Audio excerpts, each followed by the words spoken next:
இது மாதிரி ஆர்எஸ்எஸ் அப்படின்னு சொல்லியிருக்காரு போல இருக்கு, அதற்கு எதிர்ப்பு தெரிவித்திருக்கின்றார்கள். உடனே இங்க எல்லாரும் கேட்குறாங்க, அப்படியா அப்போ ஆர்எஸ்எஸ் காரன்னு சொன்னா அவ்வளோ அசிங்கமா கேட்டாங்கல்ல. இப்போ நான் ஒன்று சொல்லிட்டேன், என்ன பார்த்து திமுக காரன்னு சொல்றேன் அப்படி ஒருத்தர் கேட்டாரா இல்லையா? கேட்டாரு. அப்ப திமுக காரன்னு அசிங்கமா? அண்ணன் திருமாதான் ஞாபகம் இருக்கா அந்த பிரஸ் கான்ஃபரன்ஸ்ல? திமுக காரன் சொல்றான், எப்படி சார் அவன் சொல்லலாம்? அப்ப இதுக்கு என்ன சொல்லுவீங்க?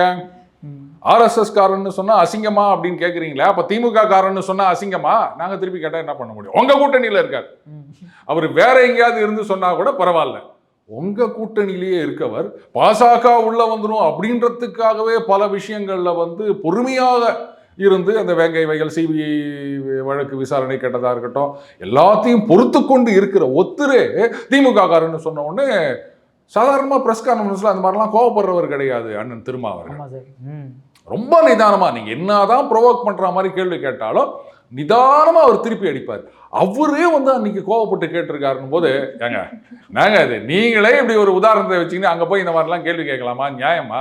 இதுதான் சொல்லுது அந்த 360ல பார்க்கணும் அப்படின்றது. இப்போ எந்த நேரத்தில் எது எங்க தப்பா மாட்டிக்கிச்சு பார்த்தீங்கல்ல.